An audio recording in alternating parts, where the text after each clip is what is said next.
Hi అండి, welcome to our channel traditional రుచులు. ఇవాళ వీడియో ఏమిటంటే ఆంధ్ర చేపల పులుసు అండి. ఇది చాలా టేస్టీగా ఉంటుంది. ఇప్పుడు దీన్ని ఎలా తయారు చేసుకోవాలో మీకు చూపిస్తాను.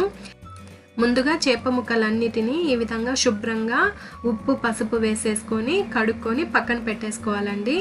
ఇప్పుడు ఇందులో 1/2 టీ స్పూన్ పసుపు, టేస్ట్కి సరిపడా సాల్ట్, 1 టేబుల్ స్పూన్ కారం వేసుకొని అదేవిధంగా 1 టేబుల్ స్పూన్ అల్లం వెల్లుల్లి పేస్ట్ అండి, దీనిని కూడా వేసుకొని వీటన్నిటిని ఈ విధంగా చేప ముక్కలన్నిటికీ పట్టే విధంగా బాగా కలుపుకోవాలి.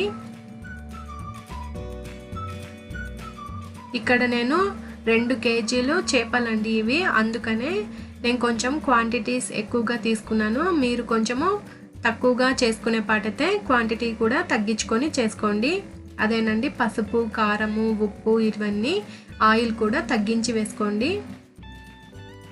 ఇక్కడ చూడండి, ఈ విధంగా బాగా కలిపి పెట్టుకున్న తర్వాత వీటిని మూత పెట్టేసుకొని ఒక 1 అవర్ లేదంటే మీకు టైం ఉంటే 2 అవర్స్ పక్కన పెట్టేసుకోండి. ఈ విధంగా మ్యారినేషన్ చేసుకుంటాం వల్ల ఈ కర్రీ అనేది చాలా టేస్టీగా ఉంటుంది. ఇప్పుడు 1 అవర్ తర్వాత డీప్ ఫ్రైకి సరిపడా ఆయిల్ పెట్టేసుకొని, ఆయిల్ ఇక్కడ కొద్దిగా వేసుకుంటున్నానండి, ఎక్కువగా వేసుకోవట్లేదు. ఈ ఆయిల్ మళ్ళీ ఉపయోగించుకోవటానికి పనికిరాదు కదా, అందుకనే కొద్దిగా ఆయిల్ వేసుకొని చేప ముక్కల్ని వేసుకున్నానండి. ఇందులో పెట్టేసుకొని కొద్దిసేపు ఈ విధంగా ఫ్రై చేసుకోవాలి. వీటిని హై ఫ్లేమ్లో పెట్టేసుకొని ఫ్రై చేసుకోండి. వీటిని మళ్ళీ మనము చింతపండు పులుసులో మళ్ళీ ఉడికించుకుంటాం కదా, అందుకని మరి పూర్తిగా ఫ్రై అవ్వాల్సిన అవసరం లేదు. ఈ విధంగా లైట్గా ఫ్రై అయితే సరిపోతుంది. ఇప్పుడు ఒకవైపు బాగా ఫ్రై అయిపోయిన తర్వాత రెండో వైపు కూడా ఈ విధంగా తిప్పేసుకొని వీటన్నిటిని ఫ్రై చేసి పక్కన పెట్టేసుకోవాలి. ఇవి 2 వైపులా బాగా వేగిపోయిన తర్వాత ఇప్పుడు వీటిని పక్కన తీసి పెట్టేసుకొని మిగతా చేప ముక్కలు ఉన్నాయి కదా, వాటిని కూడా డీప్ ఫ్రై చేసేసుకోవాలి. ఈ విధంగా అన్నిటినీ వేయించి పక్కన పెట్టేసుకున్న తర్వాత ఇప్పుడు ఇందులో ఆయిల్ని ఒక 2 టేబుల్ స్పూన్లు ఆయిల్ ఉంచేసుకొని మిగతా ఆయిల్ మొత్తాన్ని ఉంచేసుకోవాలండి, పక్కన పెట్టేసుకోండి.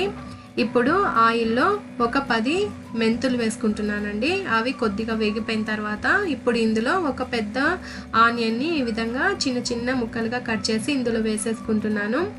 ఆనియన్స్ కొద్దిగా వేగిపోయిన తర్వాత ఒక 5-6 పచ్చిమిర్చిని ఈ విధంగా చీలికలుగా కట్ చేసి వేసేసుకుంటున్నాను. ఇందులోనే కరివేపాకును కూడా వేసుకొని కొద్దిగా వేయించుకున్న తర్వాత ఇప్పుడు ఇందులో అల్లం వెల్లుల్లి పేస్ట్ 1 టేబుల్ స్పూన్ వేసుకుంటున్నానండి. ఇది కూడా పచ్చివాసన పోయే వరకు వేయించుకోవాలి. టమోటాలు ఇప్పుడు 1 మీడియం సైజు టమాటాని చిన్న చిన్న పీసెస్గా కట్ చేసి ఇందులో వేసేసుకుంటున్నానండి. టమాటా పీసెస్ కూడా బాగా మగ్గిపోయిన తర్వాత ఇప్పుడు ఇందులో ఒక పెద్ద నిమ్మకాయ సైజ్ అంతా చింతపండును నానబెట్టేసుకొని ఈ విధంగా రసం తీసుకొని ఇందులో పోసుకోవాలండి. ఇప్పుడు చింతపండు రసంకి సరిపడా పుల్లగా ఎక్కువగా ఉంటే వాటర్ కూడా వేసేసుకొని ఇక్కడే వేసుకోవాలండి వాటర్ని. ఇప్పుడు ఇందులో టేస్ట్కి సరిపడా సాల్ట్, అదేవిధంగా 1 టేబుల్ స్పూన్ కారము, 1/2 టీ స్పూన్ పసుపు, 1 టేబుల్ స్పూన్ ధనియాల powder, 1/2 teaspoon garam masala powder, అదేవిధంగా వేయించి పొడి చేసి పెట్టుకున్న జీలకర్ర పొడి అండి. ఇది వేసుకుంటే ఫ్లేవర్ చాలా బాగుంటుంది. చేపల పులుసులో కంపల్సరీగా మెంతులు అదేవిధంగా జీలకర్ర పొడి కంపల్సరీగా ఉండాలండి. ఇప్పుడు ఈ పొడులన్నీ వేసుకున్న తర్వాత ఒక్కసారి కలుపుకొని మూత పెట్టేసుకొని ఈ విధంగా మరిగించుకోవాలండి. ఈ విధంగా మరిగిపోయిన తర్వాత ఇప్పుడు ఇందులో ముందుగా వేయించి పక్కన పెట్టుకున్న చేప ముక్కలన్నిటిని ఇందులో వేసేసుకోవాలి. మీరు ఇక్కడే టేస్ట్ చూసుకోవాలండి, ఉప్పు కారం సరిపోయిందో లేదో, మళ్ళీ సరిపోకపోతే ఇక్కడే వేసేసుకోవాలి. ఇప్పుడు ఈ విధంగా చేప ముక్కలన్నిటిని ఇందులో వేసేసుకొని ఇందులో గరిట పెట్టకూడదండి, గరిట పెడితే ఈ చేప ముక్కలన్నీ విరిగిపోతాయి. వీటిని మనము ఈ విధంగా కుదించుకుంటే సరిపోతుంది. చూడండి, ఈ విధంగా ఒకసారి కలుపుకున్న తర్వాత మూత పెట్టేసుకోవాలి. ఒక 2-3 మినిట్స్ తర్వాత మళ్ళీ ఒకసారి మధ్యలో ఈ విధంగా కలుపుకోవాలండి. ఈ విధంగా చేసుకోవటం వల్ల అడుగంటకుండా మనకి పర్ఫెక్ట్గా ఈవెన్గా ఉడుకుతుంది. మళ్ళీ ఒక్కసారి మూత పెట్టేసుకొని ఒక 2-3 మినిట్స్ పాటు ఉడికించుకోవాలి.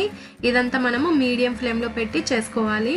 ఇక్కడ చూడండి ఆయిల్ అంతా బాగా పైకి తేలుతుంది కదా. ఇప్పుడు మనకి ఈ చేపల పులుసు రెడీ అయిపోయింది. ఇప్పుడు ఇందులో చివరగా కొత్తిమీరను కూడా వేసేసుకొని ఒక్కసారి మళ్ళీ కుదించుకోవాలండి.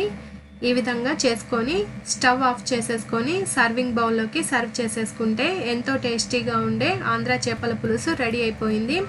మనకి చేప ముక్కలు చాలామందికి చేస్తుంటే విరిగిపోతుంటాయి కదా, అటువంటి వాళ్ళకి ఈ విధంగా చేసుకోవటం వల్ల చేప అనేది విరగకుండా పర్ఫెక్ట్గా వస్తుందండి. చూసారు కదండి, మీకు నచ్చినట్లయితే ఈ వీడియోని లైక్ చేయండి, షేర్ చేయండి, కామెంట్ పెట్టండి. అదేవిధంగా ఇటువంటి మరెన్నో రెసిపీస్ కోసము ఛానల్ని సబ్స్క్రైబ్ చేసుకోండి. Thank you for watching. Take care. Bye bye.